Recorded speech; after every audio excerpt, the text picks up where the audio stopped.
Everyone, कैसे हैं सारे बच्चे? सभी बच्चे बिल्कुल ठीक हैं, बिल्कुल अच्छे हैं और सबकी पढ़ाई बिल्कुल अच्छे से हो रही है। बिल्कुल बेटा, पढ़ाई को बहुत अच्छे से करनी है। अगर कोई भी डाउट्स आ रहा है तो आप कमेंट सेक्शन में पूछ लिया करो, मैं उसका जवाब दे दिया करूंगी, या फिर कुछ और समझाने की बात हो तो वो मैं नेक्स्ट लेक्चर में आपको समझा दूंगी। तो सभी बच्चों का स्वागत है हमारे चैनल क्लास 6 हिंदी मीडियम पे। और बच्चे, हम पढ़ रहे हैं चैप्टर नंबर 7, पौधों को जानिए, गेटिंग टू नोइंग प्लांट्स। ठीक है, तो पौधे के बारे में हमने बहुत सारे जानकारी अभी तक ले चुके हैं, जैसे कि लेक्चर नंबर 1 और लेक्चर नंबर 2 में हमने जो जो कवर किया। तो लेक्चर नंबर 2 की बेटा अगर हम बात करें तो वहां पे हमने क्या क्या सीखा था। लेक्चर नंबर 2 में हमने देखा था कि जो पत्तियां हैं उसके क्या कार्य हैं और साथ ही साथ तना के क्या कार्य हैं। ठीक है, पौधे के विभिन्न भाग हैं और उन विभिन्न भागों का अलग अलग काम है जो वे पौधे के लिए करते हैं। जैसे कि हमारे भी अलग अलग भाग हैं, जैसे अलग अलग अंग की बात करें, जैसे आंख है, नाक है, मुंह है, हाथ है, तो जो भी पार्ट्स हैं सभी के कुछ ना कुछ फंक्शन है, राइट। और उन फंक्शन को समझने के लिए हम उसके बारे में जानते हैं। तो उसी तरीके से पौधे के भी अलग अलग भाग होते हैं और उन भागों का क्या फंक्शन है उसके बारे में हम जान रहे हैं, जिसमें हमने तना और पत्ती के बारे में जान लिया।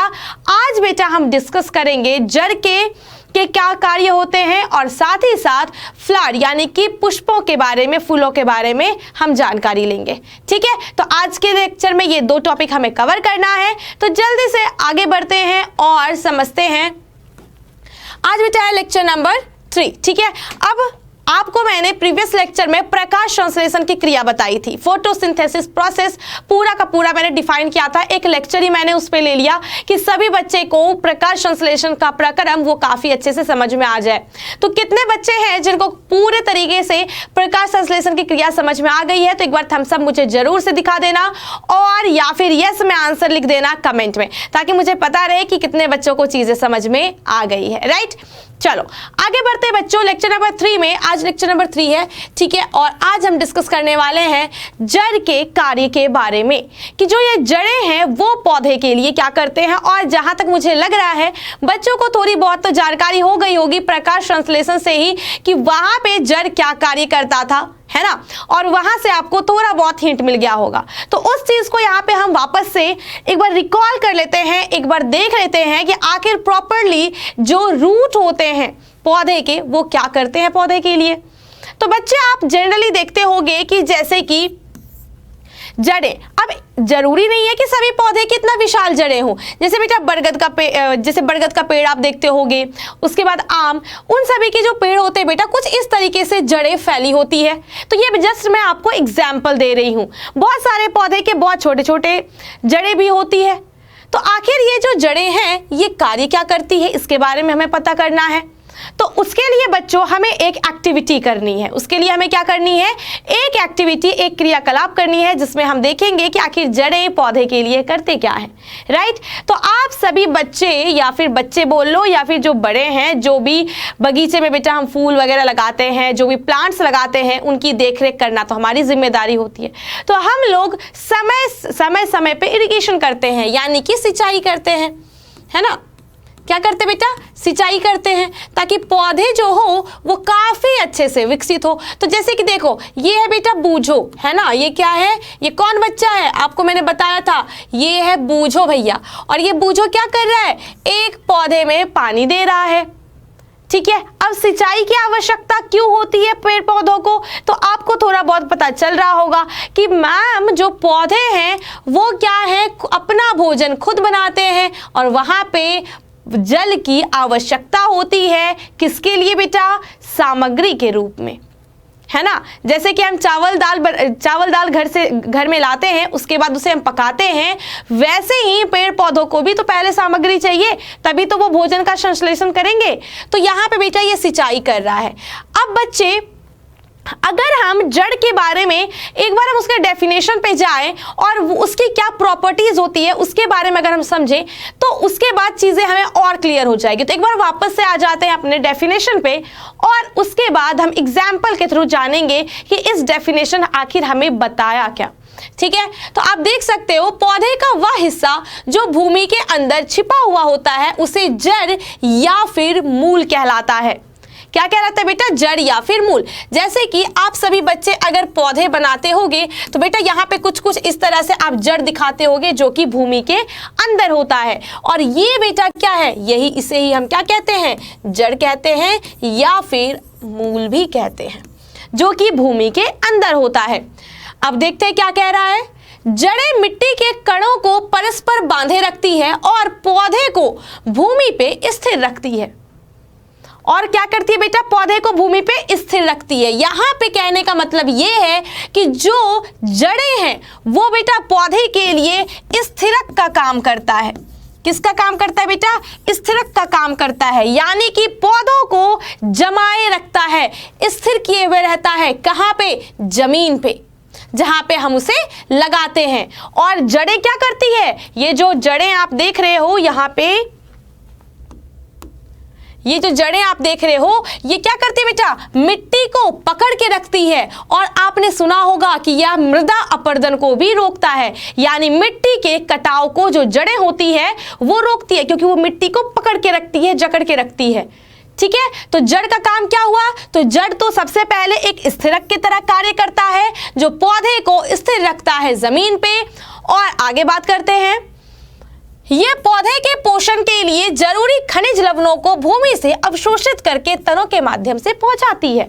बिल्कुल सही। हमने क्या देखा था प्रकाश संश्लेषण की क्रिया में? जो जड़ें होती हैं वो खनिज, लवण और जो जल होती है बेटा, है ना, इसका क्या करती है? अवशोषण करती है, मिट्टी से खींचती है, अवशोषित करती है।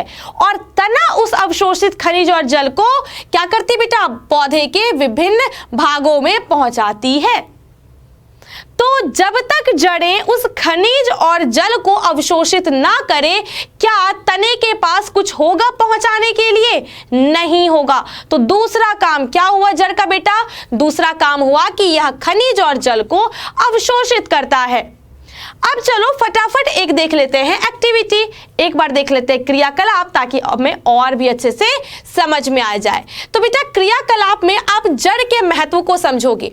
आप क्या करो, एक बेटा जैसे कि बहुत सारे पौधे उगे होते हैं, एक पौधे को आप एकदम उखाड़ लो अच्छे से जड़ से, ठीक है, और उसे एक गमले में लगा दो। ठीक है, अब दूसरा हमने एक बी पौधा ले लिया और उसके जड़ को हमने क्या कर दिया? काट दिया। उसके बाद हमने इसे लगा दिया। ठीक है, जड़ को क्या कर दिया बेटा? काट दिया। दोनों सेम पौधे ही हैं, लेकिन एक में हमने क्या किया? जड़ को रहने दिया और एक में हमने जड़ को काट दिया। अब क्या होता है, इसे आप क्या करो, जैसे कि लगा दिया दोनों पौधे को। अब बेटा क्या करो कि जैसे कि एक का मालिक है बूझो, ठीक है, और एक की मालकिन है पहेली। ठीक है, मान लो ये पहेली का पौधा है बिना जड़ वाला और बूझो का पौधा है जड़ वाला।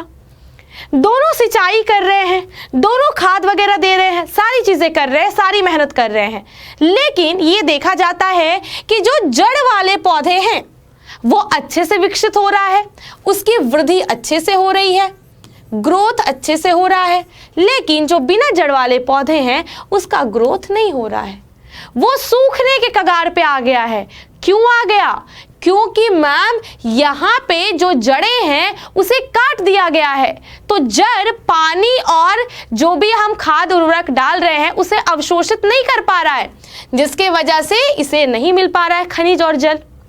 लेकिन इन पौधे में सारी चीजें मिल रही हैं और ये प्रकाश संश्लेषण की क्रिया करके अपना पोषण कर रहे हैं और वृद्धि कर रहे हैं।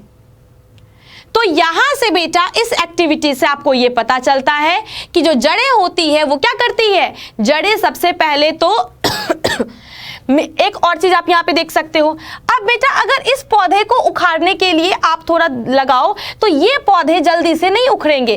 क्यों? क्योंकि जो जड़ें हैं वो मिट्टी को पकड़ के रखी हुई है, स्थिरक का काम कर रही है।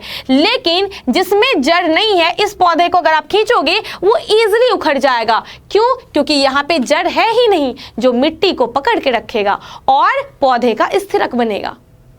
तो यहाँ पे जो जड़ें हैं वो पौधे के लिए स्थिरक का काम करती है। पहला हमने यहाँ पे देख लिया और दूसरा देख लिया कि जो जड़ है वो पौधों के लिए क्या करती है? प्रकाश संश्लेषण के लिए सामग्री अवशोषित करती है, खनिज और जल को भूमि के अंदर से। तो ये दो चीजें हो गई जड़ के कार्य।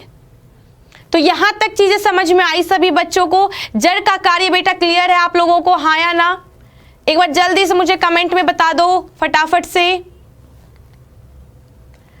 ऑलराइट बेटा, चलो वेरी गुड। अब बेटा जड़ के कार्य तो हमने देख लिए, अब हम देखने वाले हैं जड़ के प्रकार के बारे में। किसके बारे में देखने वाले हैं?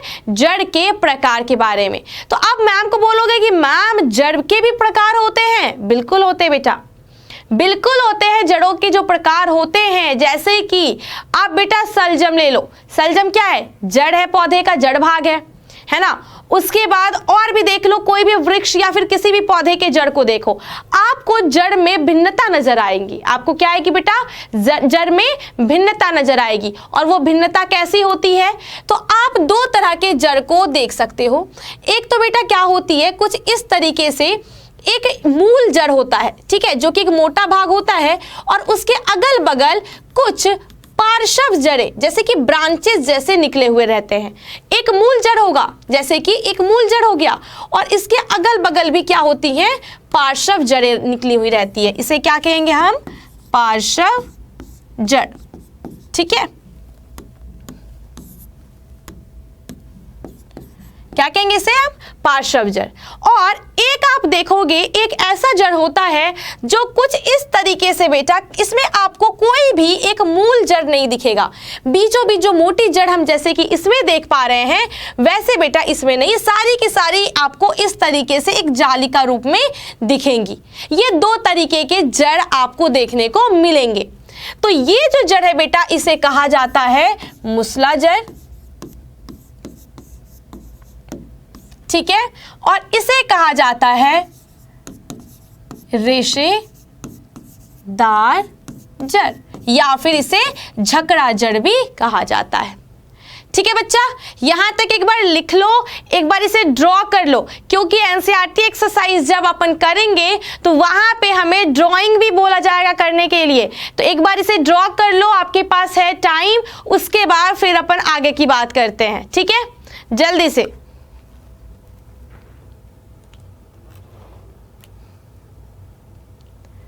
ऑल राइट, चलो तो दो प्रकार के जड़ के बारे में हमने देख लिया, मुसला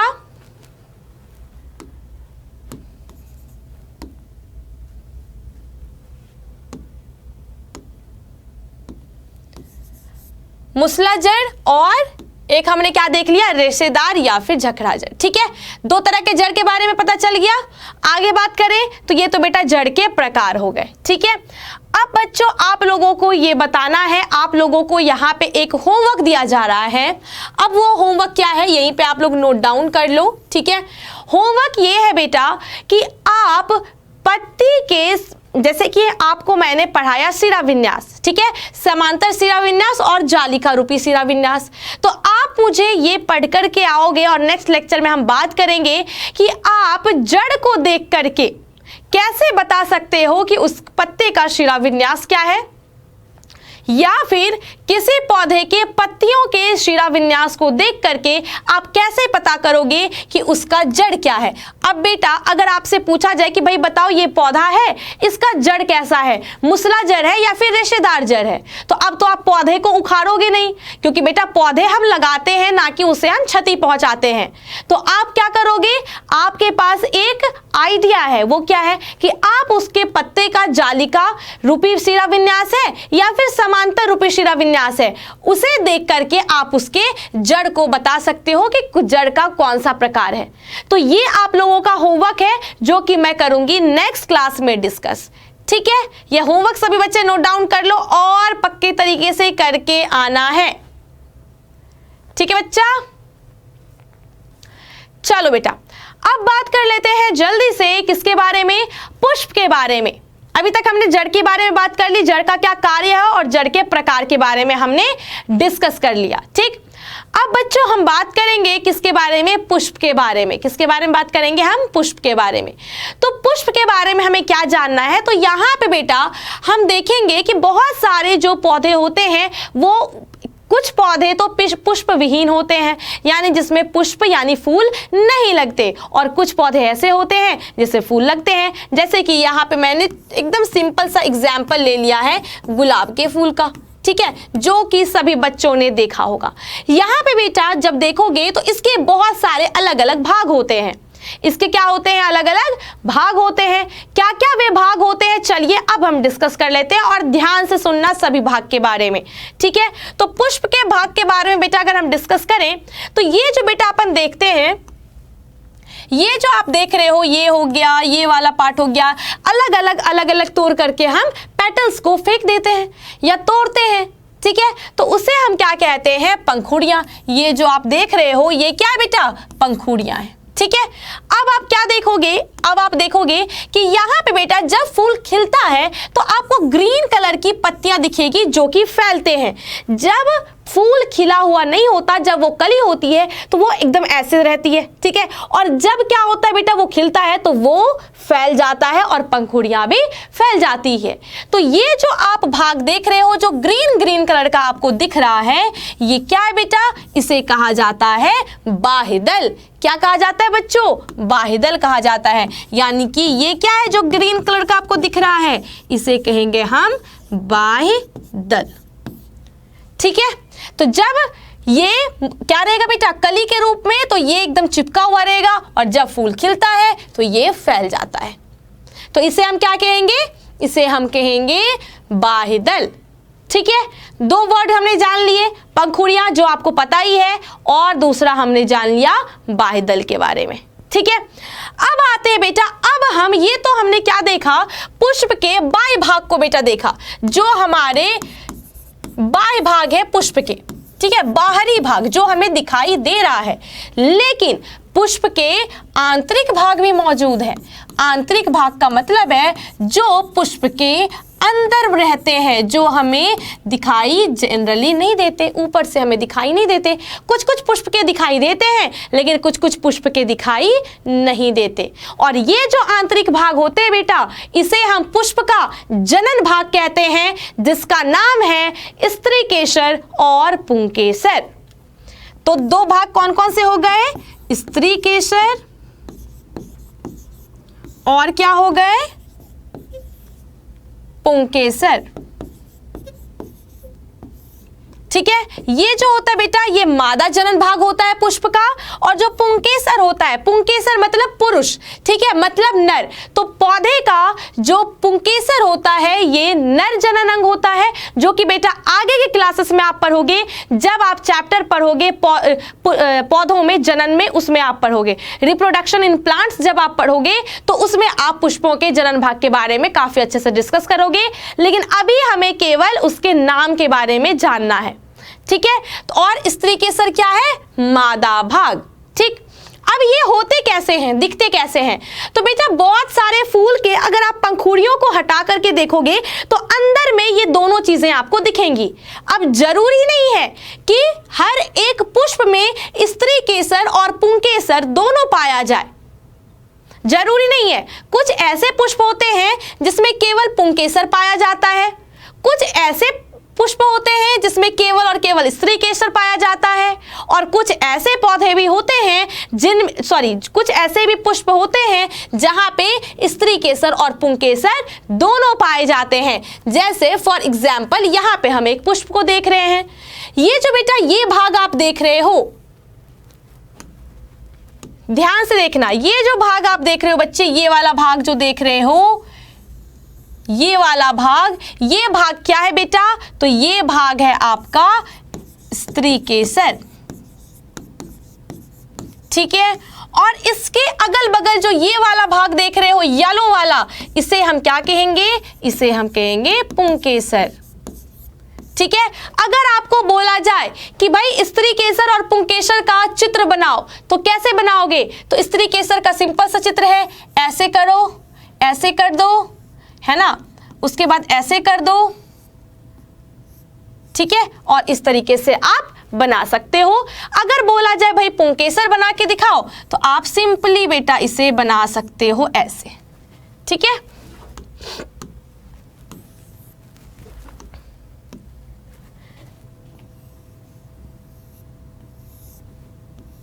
ऐसे ऐसे बना सकते हो, राइट। तो यहाँ पे ये क्या हो गया? स्त्रीकेसर, और ये क्या हो गया बेटा? पुंकेसर, जो कि आप यहाँ पे देख रहे हो। ठीक, तो तो ये दो भाग हो गए।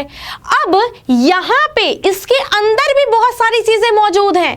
क्या मौजूद है? तो अब हम देखते हैं और ध्यान से सारे बच्चे समझेंगे। ठीक है बच्चे, स्त्री केसर पुंकेसर चित्र भी बना लोगे। अब चित्र के अंदर की बात करते हैं कि इसके अंदर क्या क्या चीजें मौजूद हैं। तो बेटा, जो आपका स्त्री केसर होता है, ऊपर वाला भाग, जो ऊपर वाला भाग मैंने ऐसे जो बनाया था, ये ऊपर वाला भाग कहलाता है वर्तिकाग्र। क्या कहलाता है? वर्तिकाग्र कहलाता है। उसके बाद ये वाला जो भाग है, इस भाग को कहा जाता है वर्तिका। क्या कहा जाता है बेटा? वर्तिका कहा जाता है। और मैंने ऐसे जो करी थी, ये वाला जो भाग है बेटा, ये भाग को कहा जाता है अंडाशय। क्या कहा जाता है? अंडाशय कहा जाता है। और अंडाशय में बेटा क्या मौजूद होता है? तो आप कभी क्या करना, इस तरीके से बेटा स्त्री केसर को खोज करके अगर अंडाशय को आप क्या करते हो, ब्लेड से वर्टिकली या फिर हॉरिजॉन्टली काटते हो, तो आपको उसके अंदर दिखेगा बीजांड। क्या दिखेगा बेटा? बीजांड दिखेंगे। छोटे छोटे छोटे छोटे बीज के रूप में आपको दाने दिखेंगे। ठीक है, और इसे क्या कहा जाता है? इसे कहा जाता है बीजांड। ठीक है, ये अंडाशय हो गया। ये क्या हो गया बेटा? अंडाशय। और अंडाशय को अगर आप काट करके देखोगे तो यहां पे आपको बीजांड मिलेंगे। ठीक है, या तो हॉरिजॉन्ट या तो वर्टिकली काट के देख लो, या तो आप हॉरिजॉन्टली काट के देख लो। ठीक है बच्चा, समझ में आया? तो स्त्री केसर के 3 भाग हैं। सबसे ऊपरी भाग है वर्तिकाग्र, और जो तंतु वाला भाग है उसे कहते हैं वर्तिका, और जो बीच में हमने एक भाग देखा फूला जैसा, वो है अंडाशय, और वहां पे मौजूद होता है बीजांड। ठीक है बच्चे, देखो यहाँ पे बेटा एक पुष्प है ना, और ये पुष्प में भी आप देखोगे कि पुंकेसर वगैरह आपको दिख रहा होगा। ठीक है बच्चे, तो अब यहाँ से आप एक और चीज देखो। अब क्या चीज देखोगे? जो बेटा मैंने आपको क्या बताया था कि ये मान लो कि क्या है बेटा, ये पुंकेसर है। पुंकेसर का बेटा ऊपरी भाग जो होता है, ये कहलाता है परागकोश। क्या कहलाता है बेटा? परागकोश कहलाता है। और ये वाला जो भाग है, इसे कहते हैं तंतु। और परागकोश में क्या भरा होता है? परागकण भरा होता है। आपने देखा होगा जो मधुमक्खियां हैं वो क्या करती हैं? फूलों के रस को चूसती है, तो वो बेटा क्या होता है? परागकण होता है। ठीक है, और उस परागकण को वो चूसते हैं, और वो कहाँ मौजूद होता है? पुंकेसर के ऊपरी वाले भाग में, जिसे हम क्या कहते हैं? परागकोश। और वहां पे मौजूद होता है परागकण। ये जो भाग आप देख रहे हो, ये भाग क्या बेटा? ये भाग है आपका परागकोश, और ये जो आप देख रहे हो इसे कहा जाता है तंतु। ऑलराइट, तो बच्चे यहां तक जो भी मैंने आपको पुष्प के बारे में बताया और अलग अलग भाग मैंने डिस्कस किया, तो बहुत इजी है। भले अभी आपको लग रहा होगा कि मैम थोड़ा सा ज्यादा हो गया है ऐसा करके, लेकिन बेटा इसको आप क्या करोगे, अभी जो भी मैंने पढ़ाया उसे एक बार अपने बुक से रिवाइज करके आओगे। क्या करके आओगे? रिवाइज करके आओगे, तभी जा करके आपको बातें और अच्छे से क्लियर होंगी। और अगर कोई डाउट होता है तो आप मुझे कमेंट में मेंशन करोगे कि मैम ये वाला पोर्शन समझ में नहीं आया, आप वापस से डिस्कस कर दीजिए, मैं डिस्कस कर दूंगी। और जो मैंने होमवर्क दिया है वो भी बेटा आप सभी बच्चे करके आएंगे। ठीक है, तो चलिए बेटा आज के लिए इतना ही। यही हमें आज पढ़ना था। किसके बारे में? जड़ों के बारे में, कि उसके कार्य क्या है, जड़ों के प्रकार, और उसके बाद हमने पुष्प के बारे में हमने पढ़ा। ठीक है, तो इसी तरीके से क्लास 6 हिंदी मीडियम के साथ जुड़े रहिए, जहां पे आपको मैथ्स और साइंस के सारे वीडियोस बेटा मिल जाएंगे, सारे लेक्चर्स मिल जाएंगे हर एक चैप्टर्स के। धीरे धीरे हम आगे बढ़ रहे हैं, तो लेकिन उसके लिए बेटा आपको सब्सक्राइब करना है, और सब्सक्राइब के साथ साथ आपको बेल आइकन भी प्रेस कर देना है, ताकि जो भी आपके अपडेटेड वीडियोस हैं, लेक्चर्स हैं, वो आपको नोटिफिकेशन में मिल जाए। ठीक है, तो मिलते हैं अब अपने अगले लेक्चर में। तब तक के लिए bye bye and take care.